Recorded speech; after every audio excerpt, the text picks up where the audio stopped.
The first sound is not of voices, nor of bells, but of the faint crackle of embers struggling to live. In the dim gray of dawn, a hearth glows weakly in the center of a thatched hut, its fire reduced to orange veins flickering beneath a crust of ash. The smoke rises reluctantly, thick and bitter, clinging low to the rafters where cobwebs sag heavy with soot. A clay pot hangs above the coals, its contents thin, more water than meal, a broth that smells faintly of roots boiled too long.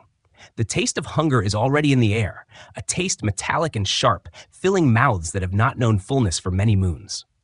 Outside, the morning is cold. The village fields, once proud with barley and rye, now lie fallow, their soil scarred by frost and neglect. A wooden plow rests on its side, handle splintered, wheels half sunk into the mud. No oxen strain at its yoke, no farmer bends to its harness. The silence of the land is more dreadful than any cry, a silence of stillborn harvests, of barns echoing hollow.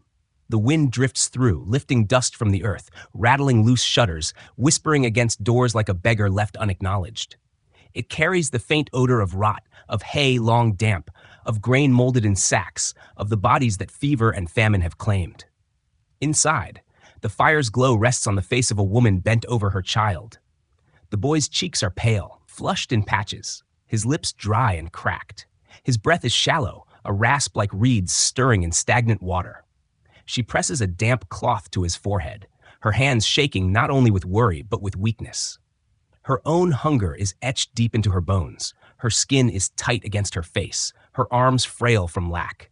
She smells of clay and sweat, of unwashed wool cloaked across her shoulders, of the herbs she gathered from the hedgerow in the night, steeped in hope, though powerless against the fever. She leans close, whispers prayers that catch in her throat, and with each word exhales warmth the child cannot seem to hold. Around them, other villagers huddle together, chasing warmth from the dwindling fire. Eyes stare blankly, ringed with shadows, their hollowness as deep as the emptiness of their bellies. The memory of feasts is long gone, the golden fat of goose dripping onto bread, the tang of cider in a wooden cup, the laughter of neighbors spilling across the fields. Those memories drift now like smoke, intangible and cruel. In their place remains only the rhythm of survival, boiling scraps into broth, guarding embers through the night, counting the days between the tolling of the church bell for the next grave dug. The hearth becomes more than fire. It is the last symbol of defiance. It whispers of life, clinging against the pull of shadow. Every villager's gaze turns to it, and in its fragile glow lies the illusion of a world not yet surrendered. But even the fire is tired. Each spark that leaps upward is a reminder of the wood already burned, the dwindling pile stacked miserably against the wall. The scent of char and damp ash is heavy, carried on the clothes of every man, woman, and child. Beyond the village, the world too groans. Rumors drift of sickness marching from town to town, of carts heavy with corpses rolling through cobbled streets, of ships docking with sails full of death. But here, on the edge of the known, hunger strikes first. It gnaws not only the body but the mind, twisting thought, stoking suspicion. Villagers look at one another with eyes too sharp, wondering whose cow might be slaughtered in secret, whose storehouse holds grain unseen, whose prayers buy more mercy than their own. Hunger breeds more than emptiness. It breeds doubt. It breeds betrayal. It breeds silence where once there was song. The woman lifts her child, cradling him against her chest. His body is light, too light, as if carved of straw. She closes her eyes and rocks him gently, humming a tune once sung in happier times. The sound is fragile, barely audible, yet in the silence of the hut it feels louder than the wind. Other faces turn toward her, their eyes wet, for the tune is one they know, a lullaby carried from mother to child across generations. In her voice, though strained, lies a fragment of the world before. And in that moment, the hearth's glow seems to brighten as though answering her plea. But morning comes fully, and with it the truth. The fields outside remain barren, the plow still broken, the barn still empty. A bell tolls faintly from the church tower, its voice cracked, struggling as if even bronze had grown weary. The villagers cross themselves. Some bow their heads, some weep softly. Another grave waits to be dug. Another name waits to be spoken into the cold air. The boy stirs weakly in his mother's arms, a whisper of life clinging to him still. She presses her lips to his hair, breathing him in, as though her love alone could sustain him. The wind carries the sound of the bell into the hut, and in its echo the villagers hear more than mourning. They hear a summons, a reminder that survival is not just food or fire, but the endurance of memory, the will to cling to one another, to endure together, even as the world withers. The hearth glows faintly, its embers breathing like a heart not yet extinguished. The woman lifts her gaze to the doorway, where the pale light of day bleeds across the threshold. It feels less like salvation and more like judgment, yet she does not look away. For beyond this dawn lies another day, another chance to endure, another step along a path carved by hunger, grief, and fragile hope. And in that gaze lies the bridge to what comes next. The choices a village must make when survival itself becomes a kind of sin. Mist coils over the village like a shroud, swallowing roofs, blurring doorways, and dulling even the caw of crows. The stones of the path are slick with dew, their edges softened beneath a pale veil. One gate stands open, its planks crooked, hinges rusted and moaning with every shift of the wind. It is not an entrance, but a warning, the only gap left where rope has been strung taut across the village's edge. A barrier not of walls, but of fear. Beyond it, silence spreads, pierced only by the murmur of voices half swallowed by fog. A dozen figures gather on one side of the rope. Their breath hangs in the chill, white and trembling. Their hands clutching sacks no larger than a prayer book. The sacks hold the last of their grain, the last of their chants. Their bodies tell the rest of the story. Bones pressing against thin wool tunics, bellies concave from famine, eyes rimmed in fever's red. Some stand, swaying. Others kneel, too weak to rise. They shift from foot to foot, not from impatience, but because the cold gnaws through their rags. The rope is not high, not unbreakable, yet none dare cross it. It has become the line between life and contagion, between hope and guilt. Across the rope stand neighbors, faces once familiar in feast and field, now glimpsed through shutters or veils of cloth. Their mouths are set in silence, their eyes narrowed, suspicious. One man holds a basket filled with stale bread, its crusts hard as stone. Another carries a jug of ale diluted with water. Their goods are not given freely. Each coin tossed across the rope has been steeped in vinegar, a ritual meant to cleanse what no prayer could absolve. The coins clink faintly as they fall into waiting bowls, wet metal glinting in weak light. The exchange is soundless but sacred. Bread for life, coins for distance. The priest lingers nearby, beads wound around his hand, lips moving in ceaseless prayer. His voice rises and falls like the tolling of a muted bell. Yet the words do not reassure. They remind. They remind of the weight of sin carried in breath, of the invisible miasma that rides on skin and hair. He raises his hand to bless, but it trembles, not from devotion, but from doubt.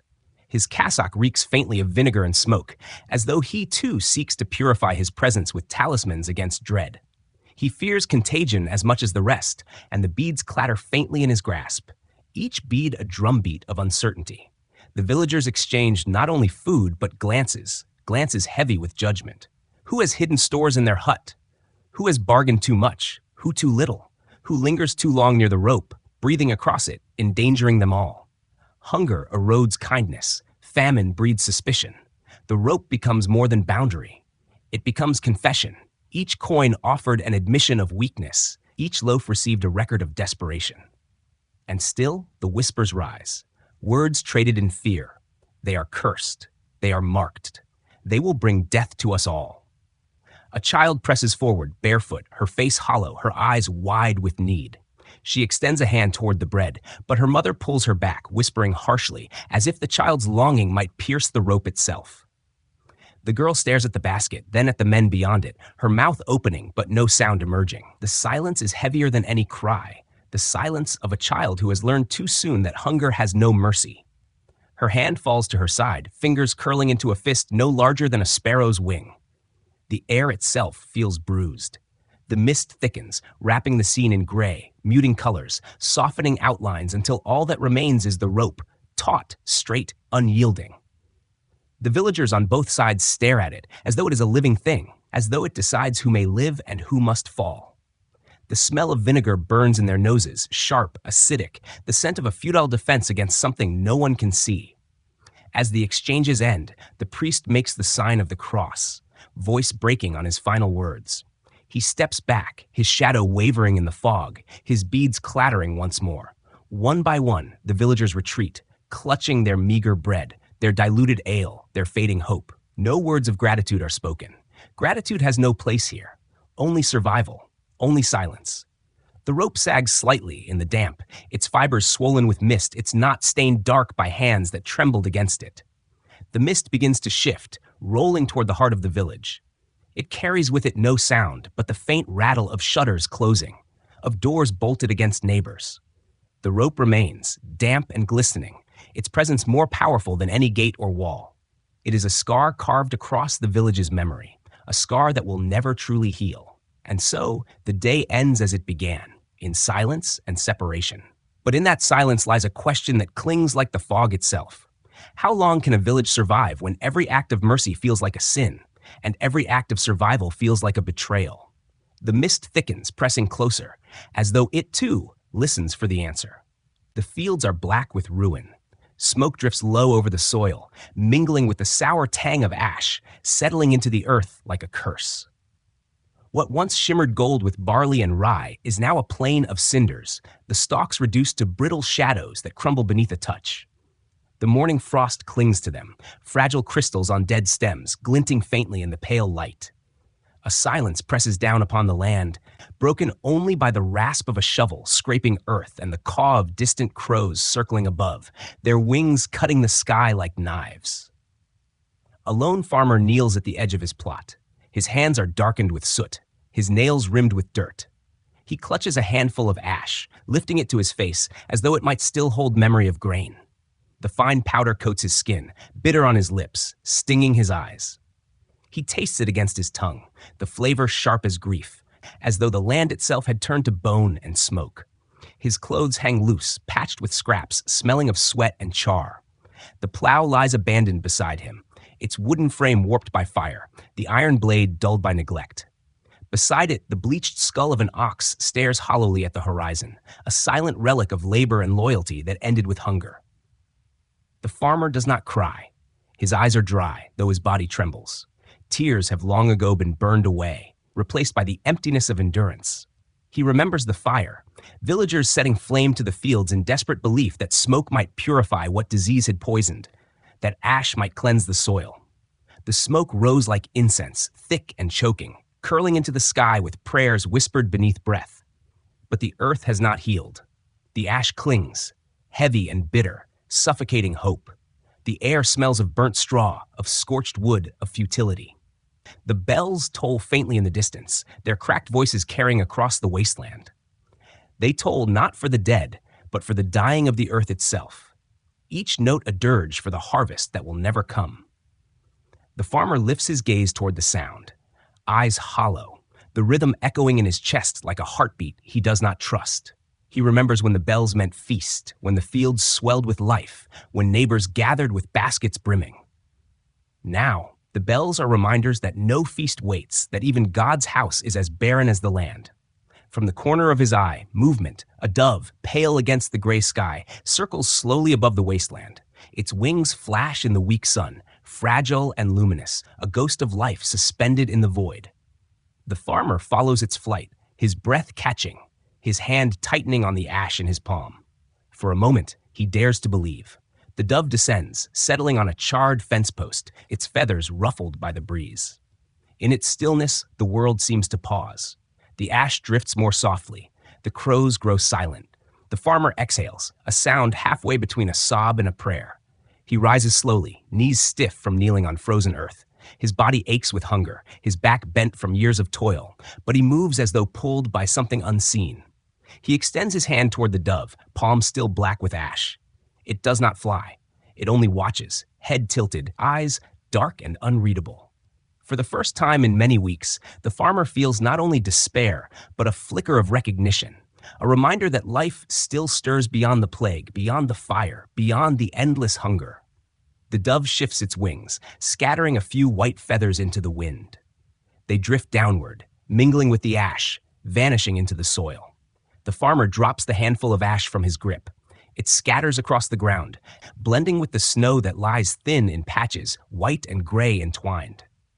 He does not know if the land can heal. He does not know if the dove is omen or illusion. But he knows that tomorrow he will return to this place, shovel in hand, searching again for life hidden beneath the ruin. The fields may be blackened, but they are not silent forever. The bells toll once more, their sound carrying across the barren horizon. The farmer turns toward them, shoulders heavy, but steps steady. Behind him, the dove takes flight, rising into the sky, wings flashing like fire against the clouds. Its cry cuts through the ash-laden air, sharp and clean, echoing into the distance.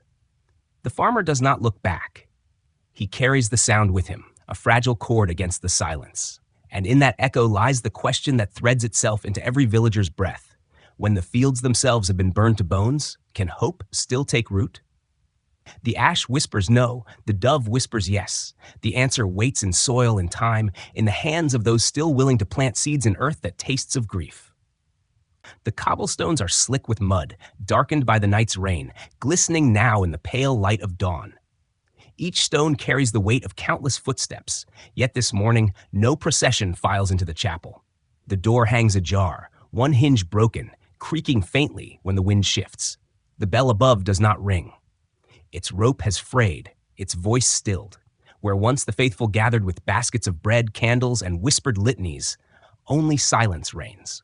A gaunt monk stands before the chapel, his cloak pulled tight against the cold, though the damp has already seeped through the wool, chilling him to the bone. His face is hollow, eyes sunken deep into shadows, his lips cracked from fasting beyond his endurance. In his hands, a rosary dangles, the wooden beads slipping through his fingers as though too heavy to hold. They click faintly, each one a stone dropped into a bottomless well.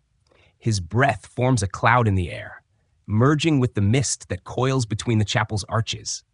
He opens his mouth, tries to chant, but the sound falters, the words failing before they can leave his throat. The silence swallows him whole. Behind him, villagers linger at the edge of the square. Mothers with shawls drawn over their heads clutch thin children against their skirts, their eyes fixed on the chapel with a longing that trembles between faith and despair. A man leans on his spade, mud caked to its edge, as though torn between work in the fields and prayer in the sanctuary. None cross the square. None dare step into the chapel. The doorway feels less like welcome than a mouth of stone, ready to devour the last of their hope. The monk looks at them, his hand tightening on the beads until his knuckles whiten. He knows what they expect of him, blessings spoken over their graves, sacraments to ease their passing, holy water poured upon fevered brows. But he is only one, and the plague is many.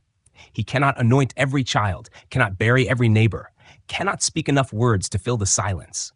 His faith, once a river, now feels like a trickle in dry earth. He tastes guilt with every breath, a metallic tang in his throat. The chapel itself groans with neglect. The roof sags where tiles have fallen.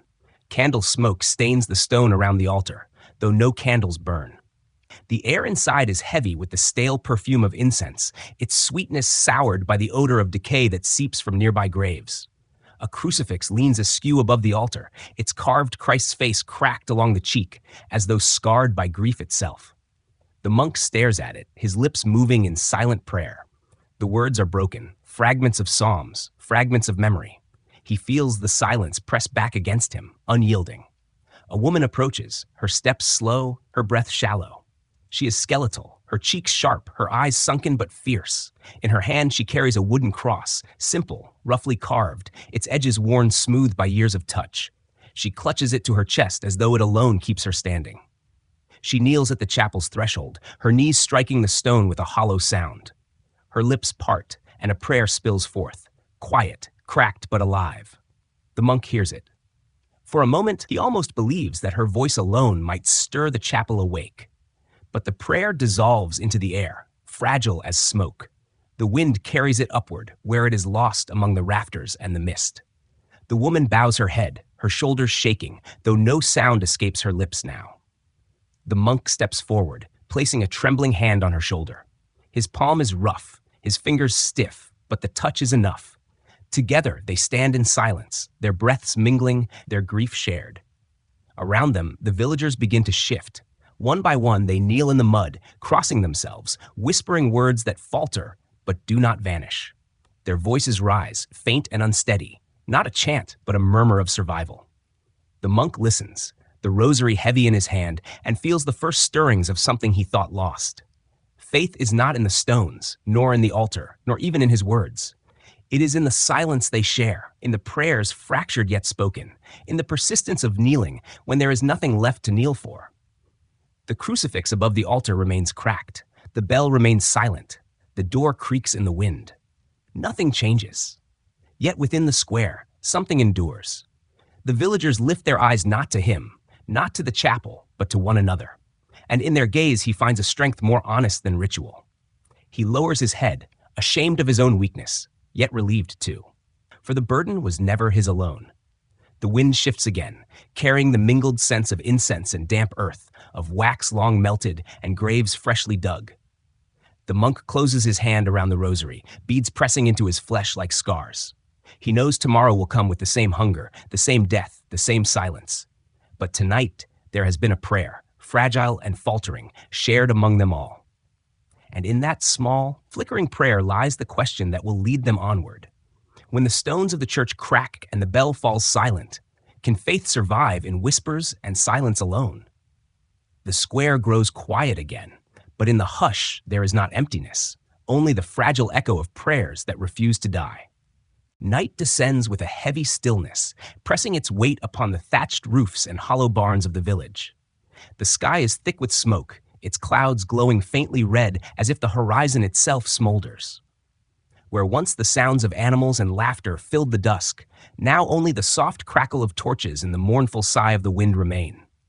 In the heart of the village, a barn long emptied of its bounty becomes a gathering place.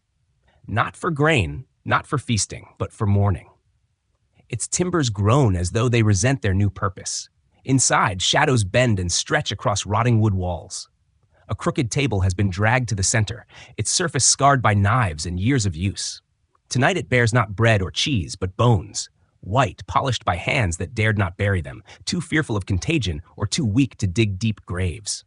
Femurs, ribs, fragments of skull, arranged carefully, reverently, as though the villagers hoped to disguise necessity as ritual. The air is sharp with the smell of smoke, of sweat, of sorrow made physical. Men, women, and children ring the table, their faces hollow, eyes burning in torchlight. The light flickers on their gaunt cheeks, carving deep shadows that make them appear more specter than flesh. They whisper not to one another, but to the dead, lips moving silently as if recounting names that must not be forgotten. Hunger gnaws at their bellies, but grief gnaws deeper. A child leans forward, her small hand trembling as it brushes a smooth femur. Her eyes widen, not in fear, but in wonder, as if the bone itself contains the memory of her kin.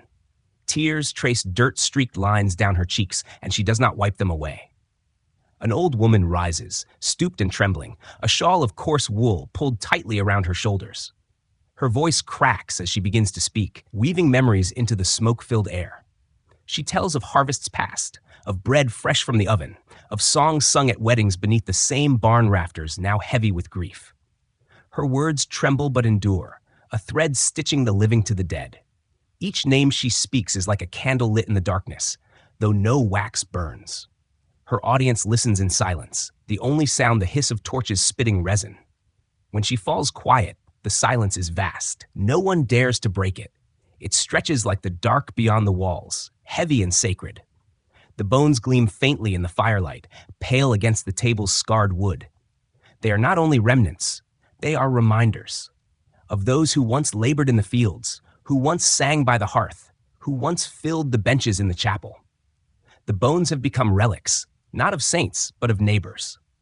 The villagers look upon them not with horror, but with reverence, as though presence itself lingers in the marrow. A torch sputters, sending sparks against the rafters, and shadows ripple like waves across the walls. The villagers' faces glow briefly, then fall again into dimness. Hunger remains, grief remains, but within this ritual, a strange warmth stirs. They are not alone in their suffering. The dead surround them, remembered and named, their bones transformed into witness. The barn, stripped of livestock and grain, is full again, not with plenty, but with memory. The child who touched the femur rests her head on her mother's lap, eyes closing, lips murmuring a lullaby once sung by the one they have lost. The melody rises faintly, joined by another voice, then another. Soon the barn hums with song, fragile but insistent, a thread of life weaving itself through smoke and shadow. The bones lie still, their silence unbroken, yet the song wraps around them like a cloak, binding the living and the dead together. When the song fades, the villagers sit in quiet once more. The torches burn low, their flames bending toward ash. Outside, the night deepens, the wind rattling the loose boards of the barn. One by one, the villagers rise, bowing their heads toward the table before slipping back into the cold. They carry nothing with them, no food, no promise of relief, but they carry memory, and that is sustenance of its own kind. The barn remains behind, the table of bones glowing faintly in the dying firelight. Smoke coils upward into the rafters, curling into the night, carrying with it prayers too fragile to speak aloud. In the stillness, the bones are not relics of despair, but anchors against forgetting. They are the feast the living can share, the vow that the dead will not vanish into silence. And so the night closes, heavy with loss, but also with a strange endurance. The barn, though barren of harvest, becomes a sanctuary. Its shadows hold not only grief, but defiance, a promise whispered into torchlight that memory itself will keep them alive. Snow has fallen in the night, a pale shroud draped across the village. It muffles every sound, softens every outline, conceals every scar. The huts huddle beneath it like penitent figures, their thatched roofs sagging under the weight, smoke from the few surviving chimneys trailing thin and gray into a sky the color of pewter. The world is quiet, but not peaceful. The snow hides decay, hides hunger, hides the bodies that wait beneath frozen earth. It is a silence sharpened by absence. At the edge of one dwelling, a child lies curled in a doorway, her bare feet purpled by cold. Each breath she draws is shallow, a faint fog that dissolves before it can reach the air. Her lashes are rimmed with frost, her lips cracked. She clutches a ragged scrap of cloth to her chest, and even in sleep her brow tightens, as though the body remembers suffering even in dreams. Behind her, the hut leans inward, its door half collapsed, its timbers warped and darkened by damp. Beside her, a woman kneels in the snow. Her cloak is threadbare, the wool stiffened with frost, her hands raw and red from the cold. She digs at the earth with trembling fingers, prying apart the frozen crust inch by inch. Each breath she exhales is a prayer, though no words shape her lips. In her palm she carries seeds, small, fragile things, turnip, barley, lentil. They rattle faintly in her hand, lighter than bone, lighter than hope, yet heavier than any burden she has carried. Her movements are slow, reverent. She presses each seed into the wound she opens in the earth, covering it gently with frostbitten soil, her breath hanging over them like a blessing. The ground resists her. It is hard, unforgiving, crusted with ice. But she persists. Each seed buried is more than a gamble. It is a vow that there will be something beyond this winter, something beyond hunger, something worth the suffering carved into their bodies.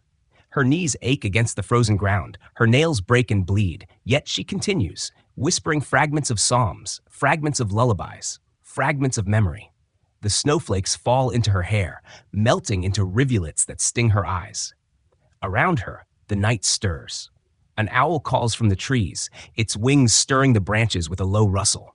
Vermin scuttle beneath the snow, unseen but felt. The air tastes of iron, of ice, of wood smoke carried from some distant hearth. Every sound feels amplified against the silence, every movement like a ripple in a frozen pond. The woman pauses, her hands trembling over the earth, and glances back at the child.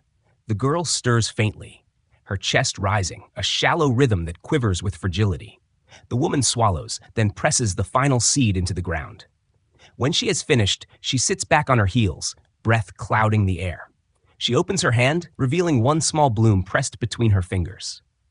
It is a flower dried from springtime, its petals crumbling but still faintly red, a relic carried through the months as a charm against despair.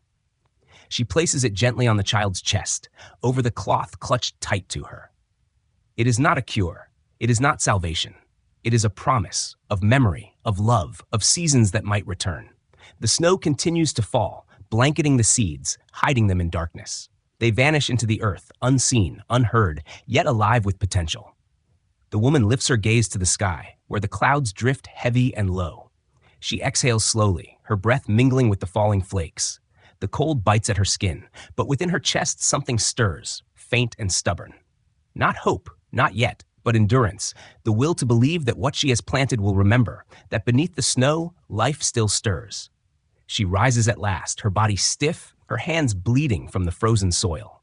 She gathers the child into her arms, cradling her against her chest. The girl's breath is faint, but it warms her skin nonetheless. The woman steps back into the hut, the doorway sagging like a wound, and disappears into the shadows. Outside, the wind rises, carrying the scent of earth, smoke, and snow. The ground lies still, the seeds hidden, the vow buried with them. And so the village endures another night, its hope sown in frozen soil, its love pressed into earth that tastes of grief. The snow covers all, yet beneath its weight lies a question that no silence can answer. Will the spring remember the seeds, or will the earth forget? The only reply is the hush of falling flakes, steady and eternal, as though the sky itself waits to see what will rise when the thaw comes.